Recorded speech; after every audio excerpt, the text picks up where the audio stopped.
Hey 1994 kids, do you like Wario? Yeah, we loved Wario Land. Well, great. Wario's got a new game where he fights Bomberman. It's Wario Blast featuring Bomberman for the original Game Boy.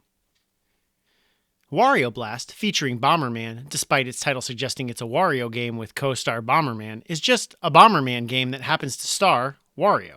And I'm not being hyperbolic when I say that. It is literally a Bomberman game that had the Wario sprite added to it, and that's it. In Japan, there was a game called Bomberman GB. When it was brought to the US and Europe, Wario was added to the game and Bomberman GB was renamed Wario Blast. In the original Japanese Bomberman GB, Bomberman fights multiple evil Bombermen in a series of death matches. In Wario Blast, Wario replaces the good Bomberman sprite, so Wario fights the evil Bomberman. And then there's the flipped campaign where you play as the good Bomberman and you fight multiple evil Warios whose sprite has replaced the evil Bomberman. So you may be asking, who's Bomberman?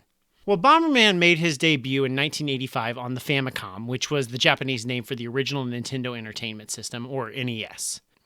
He was created by Hudson Soft, a company who I mostly knew for the Adventure Island series, who is now owned by Konami.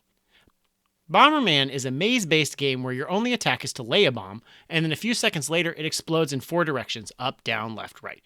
And the point is to blow up your enemies or blow up pieces of the environment to find items without accidentally blowing yourself up. And different enemy types and level obstacles add further complications to make the game, more complex. Because of its simplistic inputs and easy-to-learn, hard-to-master design, the earliest Bomberman game definitely looks and feels like a puzzle action arcade game or a PC game you'd see in the early 80s like Lode Runner or Dig Dug. Wario Blast isn't the first Bomberman game on the Game Boy. It's not even the first Game Boy Bomberman game where Bomberman was replaced. The first Bomberman Game Boy game was called Bomber Boy in Japan, and then Atomic Punk in the US, where he was changed to a cool 90s punk with pink hair on the cover. And then in the actual game, it's just the Bomberman sprite. In Europe, Bomber Boy / Atomic Punk was called Dynablaster. The second Bomberman game for Game Boy was part of a spin-off series called Bomber King in Japan, and for the West it was rebranded to be part of the Blaster Master series. Blaster Master Boy for North America, Blaster Master Jr. in Europe. And looking at the box art and character sprite, it's right between the Blaster Master spacesuit and the Bomberman costume. And Blaster Master did have a top-down view where you walked around and shot and bombed bad guys, so, it's a logical move. So the third Bomberman Game Boy game is Wario Blast. And once again, Bomberman has his game stolen from him. So the question is, why is Wario here?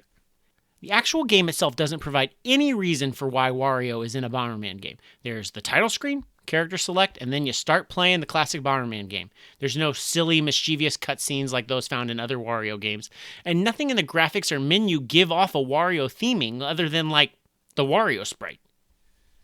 The instruction manual, however, says that Wario was just walking around one day looking for new lands to conquer and treasures to gain, which, tracks with Wario's MO of being an unscrupulous thief.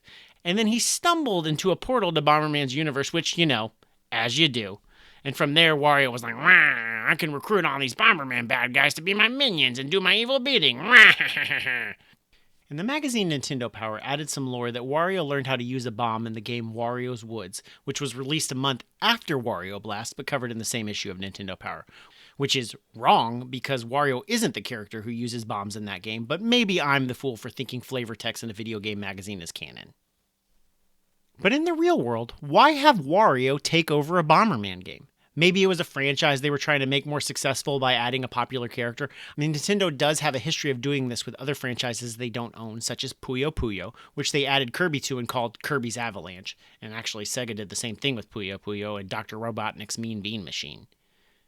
And to be fair, I never once batted an eye at Bomberman games. I remember hearing they were good and seeing them in magazines, but that never turned into me buying or even renting one. But Wario was a character whose games I loved, which at this point was just Mario Land 2 and Wario Land 1, and Wario Blast instantly had my attention.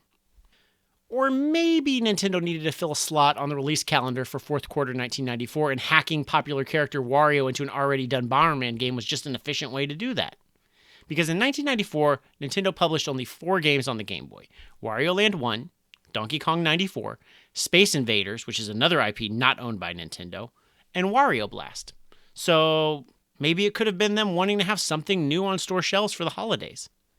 And 1994 was the year that Nintendo released the Super Game Boy, which was a device that allowed people to play their Game Boy games on their TV.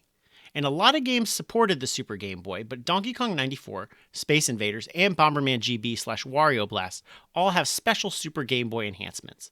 Space Invaders for the Super Game Boy, which someday I'll get to, has an entire Super Nintendo game on the Game Boy cartridge, and it's only accessible if you play using a Super Game Boy. And Bomberman GB has an extra special mode that allows simultaneous multiplayer for up to 4 players on one cartridge and one Super Game Boy, which I don't have the tools to demo, but is very cool because normally Game Boy multiplayer required a link cable, a Game Boy system for each player, and each player to have a copy of the game. So how does it play? As we've established, Wario Blast is a Bomberman game, and I'm not super familiar with Bomberman. Because I remember being invited to sleepovers and we'd play 4-player Bomberman 64, and everyone knew how to play except for me. So I'd immediately blow myself up within the first 5 seconds, and then my friends would continue their match. So Bomberman never really interested me, and the only reason I ever played Wario Blast is because of Wario. So in that way, I guess it worked, and they Trojan horsed Bomberman into my life. And Bomberman has a very cool setup that asks a lot of you. It requires you to be aware of your enemies, hazards on the field, your enemies' bombs, your bombs, what the bomb's range is, and so you need to constantly be aware of where is safe. There's a lot going on, and I can absolutely see the appeal. Oh, and one hit kills you and you have to restart the level.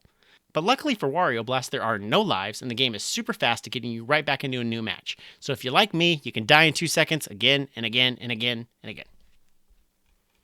In Wario Blast, at the beginning of the level, your bomb explodes in 4 directions, but the area of damage is only 1 space. And throughout the level, you can collect power-ups that extend the range of your bomb explosion, as well as how many bombs you can lay simultaneously.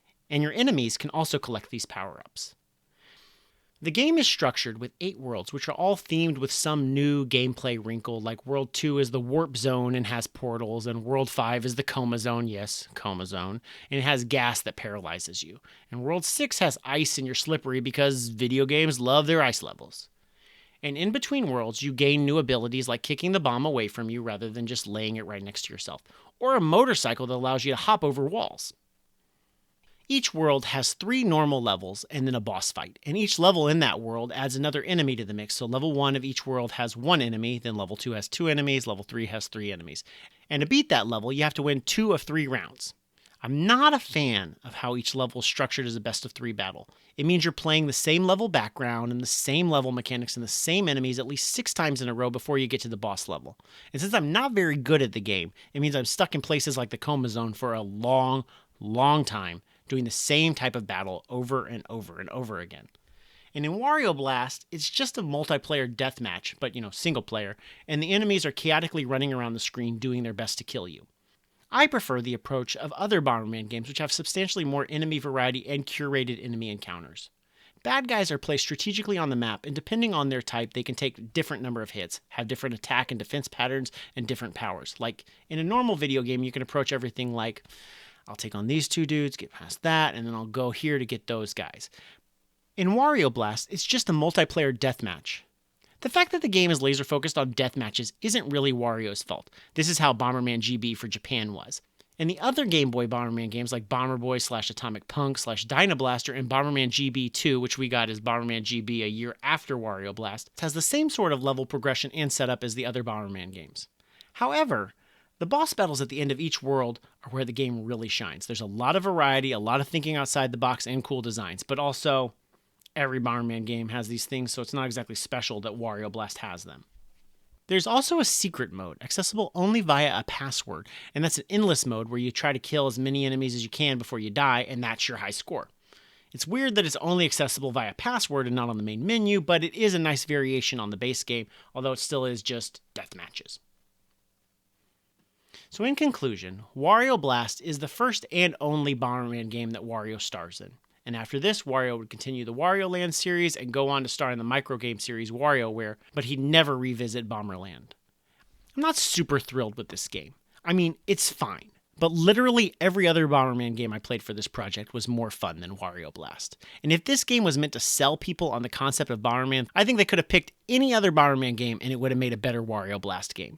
Thank you for watching That Was a Game, and we'll see you again next time.